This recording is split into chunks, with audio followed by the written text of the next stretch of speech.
I, Dr. Shamsher Singh, welcome you all to my SSB Pharma Learning YouTube channel. आज मैं आप लोगों के साथ बात करने जा रहा हूँ Viagra and other type of phosphodiesterase inhibitors. बहुत ऐसे लोग हैं जो इरेक्टाइल डिसफंक्शन में और सेक्सुअल टाइम को इम्प्रूव करने के लिए कुछ मेडिसिन्स का यूज़ करते हैं। जो कॉमन मेडिसिन्स हैं जैसे वियाग्रा जिसमें सिल्डेनाफिल होता है और टेडेनाफिल होता है, और उस कैटेगरी का अदर है वर्डेनाफिल और एवेनाफिल। तो ऐसे डिफरेंट टाइप के जो सॉल्ट्स हैं जैसे कि सिल्डेनाफिल जिसको हम वियाग्रा कहते हैं, टेल्डेनाफिल भी है, वर्डेनाफिल भी है, ये यूज़ किए जाते हैं to increase the sexual time और सेक्सुअल परफॉर्मेंस। ये जितनी जो ड्रग्स हैं these are over the counter drug, ये आसानी से मिल जाती हैं from the medical shop and also they are available in some hospitals. अब क्वेश्चन ये आ जाता है कि किस टाइप के इंसान को ये टेबलेट नहीं यूज़ करनी चाहिए, अगर कोई भी पर्सन इसको यूज़ कर रहा है तो कब करनी चाहिए, किस किस टाइप की ड्रग के साथ इसको अवॉइड किया जाए, और अगर आप सेक्सुअल परफॉर्मेंस को इंक्रीज़ करना चाहते हैं, इम्प्रूव करना चाहते हैं, तो आपको ये मेडिसिन कब लेनी चाहिए। बिकॉज जितनी भी ये ड्रग हैं सिल्डेनाफिल, टेडेनाफिल, वर्डेनाफिल, ये फास्फोडाइएस्ट्रेज इनहिबिटर्स हैं। अगर मैं आप लोगों के साथ पहले बात करूं कि फास्फोडाइएस्ट्रेज क्या है। फास्फोडाइएस्ट्रेज एक एंजाइम है, एक केमिकल है जो हमारी बॉडी में रिलीज होता है, जिसका काम है CAMP CGMP एनर्जी को ब्रेक करना। अब जो फास्फोडाइएस्ट्रेज है इसको अगर हम इनहिबिट करें तो हमारी बॉडी में एनर्जी जो है in the form of CAMP CGMP वो इंक्रीज हो जाता है। अब क्वेश्चन ये आ जाता है कि अगर आप अपनी बॉडी में एनर्जी को इंक्रीज करना चाहते हैं तो आप फास्फोडाइएस्ट्रेज 5 को क्यों इनहिबिट करना चाहते हैं। बिकॉज ऐसे कुछ प्रीवियस स्टडीज़ की मैं आप लोगों के साथ बात करता हूँ कि कैसे सिल्डेनाफिल वियाग्रा को जो है सेक्सुअल परफॉर्मेंस इम्प्रूव करने के लिए यूज़ किया गया। अब ये बात है अराउंड 1974 के आसपास कुछ ऐसी ड्रग्स को देखा गया कि वो हमारे बॉडी में कुछ प्रॉब्लम को सॉल्व करने के लिए यूज़ की जा रही थी, like cardiac hypertrophy, pulmonary hypertension, angina pectoris जिसको हम चेस्ट पेन कहते हैं, जहाँ ब्लड प्रेशर, हाइपरटेंशन, इसको कम करने के लिए जो सिल्डेनाफिल है इसका फर्स्ट टाइम यूज़ किया गया अब बिफोर 1990। सो 1990 टू 1998 सिल्डेनाफिल को यूज़ किया गया to improve the cardiac efficacy. क्यों? क्योंकि जब भी कोई पेशेंट में कार्डियक हाइपरट्रॉफी होगी, हाइपरट्रॉफी का मतलब है जब इंटरनल वॉल ऑफ हार्ट जो होता है उसकी थिकनेस बढ़ जाती है तो उसका जो हार्ट की पंपिंग है वो रिड्यूस हो जाती है। दूसरा एंजाइना पेक्टोरिस, जिन लोगों को चेस्ट में पेन रहता है, और एंजाइना जो है 3 टाइप का होता है, एक normal angina, common form of, uncommon form of और वेरिएंट एंजाइना। इसके लिए इसको सिल्डेनाफिल को जब यूज़ किया गया, बीपी को कम करने के लिए यूज़ किया गया, पल्मोनरी हाइपरटेंशन को कम करने के लिए यूज़ किया गया, तो ये देखा कि उन पेशेंट्स में जो था इरेक्शन आ रहा था। दैट मीन उनका जो पेनिस था वो इरेक्टाइल, वो क्या इरेक्शन हो रहा था उसमें। तो जब ये देखा गया कि इंस्टेड ऑफ एंजाइना ट्रीटमेंट ये तो जो पेनिस है उसको इरेक्ट कर रहा है, तो इसका मतलब इसका कोई ना कोई हमारे पेनिस पे इफेक्ट है। उस स्टडी से ये कन्फर्म हुआ कि सिल्डेनाफिल जो है उन लोगों के लिए यूज़ की जाती है जो इरेक्टाइल डिसफंक्शन से सफ़र कर रहे हैं।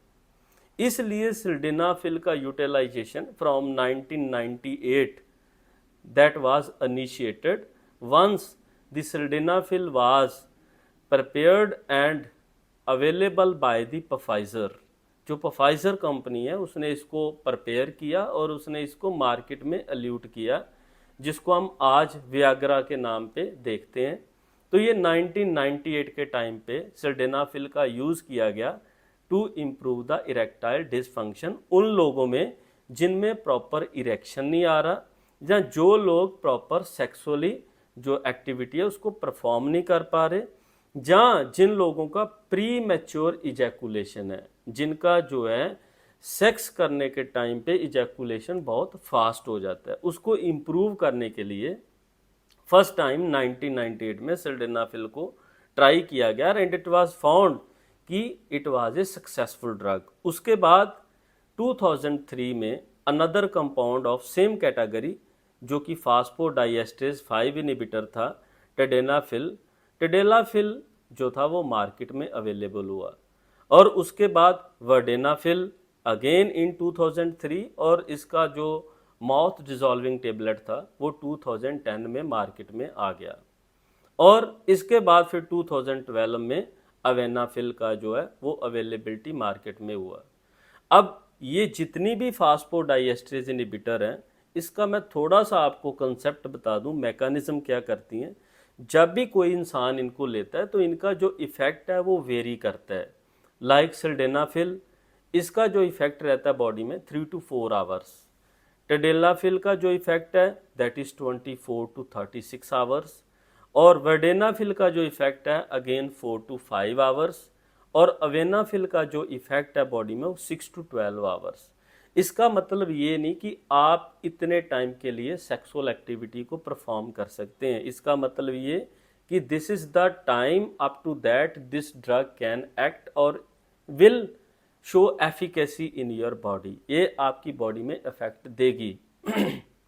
अब ये क्वेश्चन था कि जब भी कोई इंसान इस टाइप की ड्रग को यूज़ करता है तो उसको साइड वाइज ये भी देखना होगा कि कोई और ड्रग कंज्यूम ना कर रहा हो, जहाँ वो किसी और प्रॉब्लम से सफ़र ना कर रहा हो, जैसे कि हाइपोटेंशन है, जैसे कि किसी और ड्रग वो ले रहा है, अस्थमा से सफ़र कर रहा है वो नाइट्रेट्स ले रहा है, जहाँ वो एंजाइना से सफ़र कर रहा है नाइट्रेट्स ले रहा है। इस टाइप की जो ड्रग्स हैं asthmatic, anti asthmatic like salbutamol, terbutaline, और anti anginal like sorbitrates, glyceryl trinitrates, sodium nitroprusside, इस टाइप की जो ड्रग्स हैं उनके साथ ये जो फास्फोडाइएस्ट्रेज 5 इनहिबिटर हैं इनका कंट्रा इंडिकेशन है। ये इंटरेक्ट करती हैं जिसका रिजल्ट जो है वो बहुत हार्मफुल आता है बॉडी के ऊपर।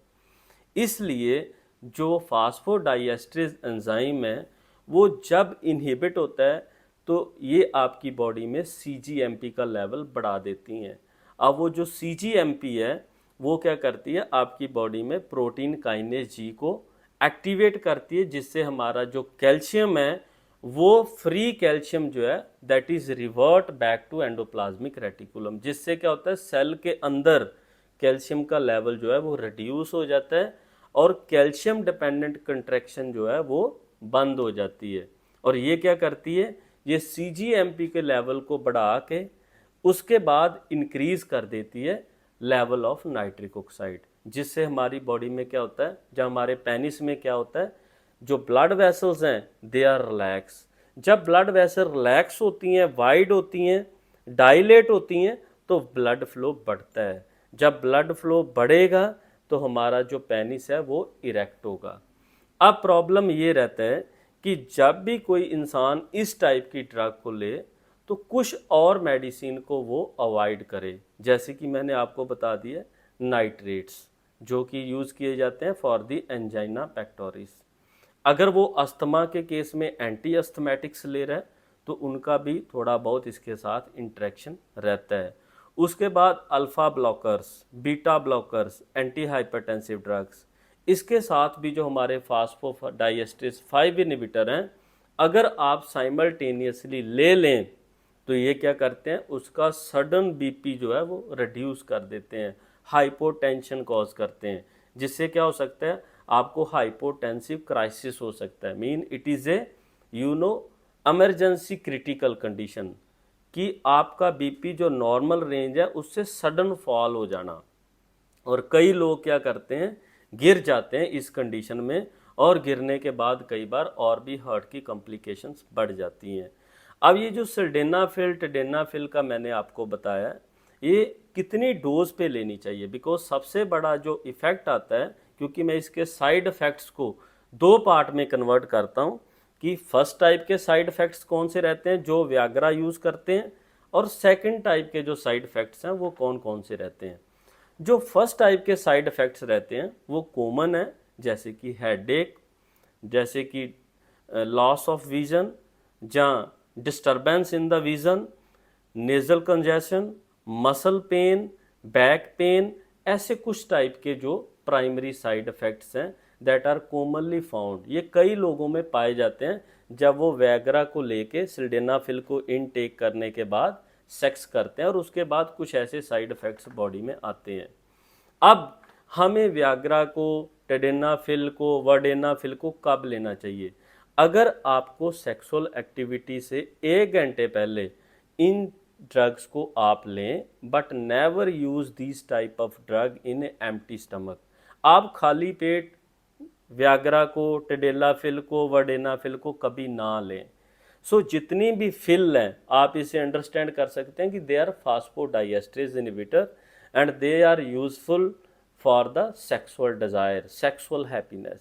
क्यों? क्योंकि जब भी आपकी बॉडी में ये ब्लड वेसल को डायलेट करता है तो उसके साथ साथ जो आपका बीपी है वो भी रिड्यूस होता है। और कई लोगों को यहाँ हार्ट पे उस टाइम पे थोड़ा सा प्रॉब्लम रहता है, चेस्ट पेन टाइप जो है वो फील होता है। क्यों? क्योंकि सिल्डेनाफिल लेने से हमारा बीपी लो होता है। अगर आप बार बार ऐसे लेते हैं तो समझ लीजिए कि कोई ना कोई वहाँ पे जो साइड इफ़ेक्ट है वो क्रिटिकली आपकी बॉडी को इफ़ेक्ट कर सकता है।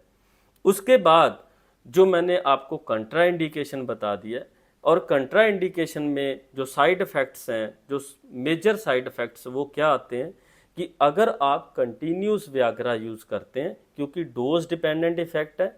जो व्याग्रा है sildenafil, it is available in the dose of 25 mg, 50 mg, 100 mg। जो हमारी टेडेलाफिल है, वर्डेलाफिल है, इसका डोज रहता है 2.5 mg, 5 mg, 10 mg and maximum 20 mg। और उसके बाद जो हमारा अवेनाफिल है उसका जो डोज रहता है वो रहता है 50 mg, 100 mg एंड 200 mg।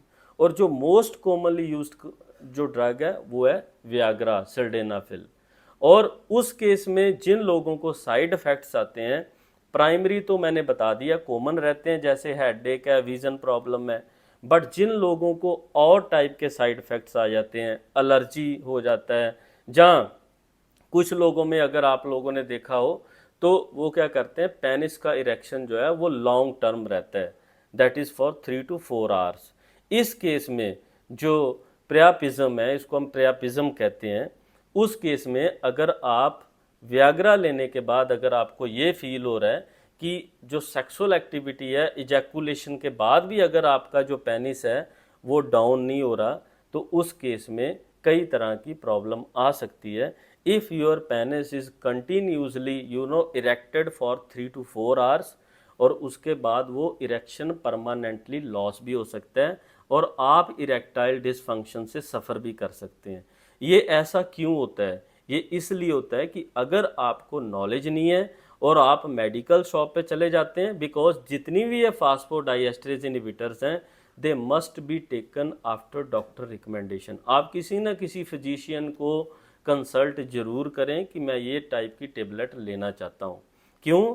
क्योंकि इन टेबलेट से आपकी हार्ट को प्रॉब्लम आ सकता है।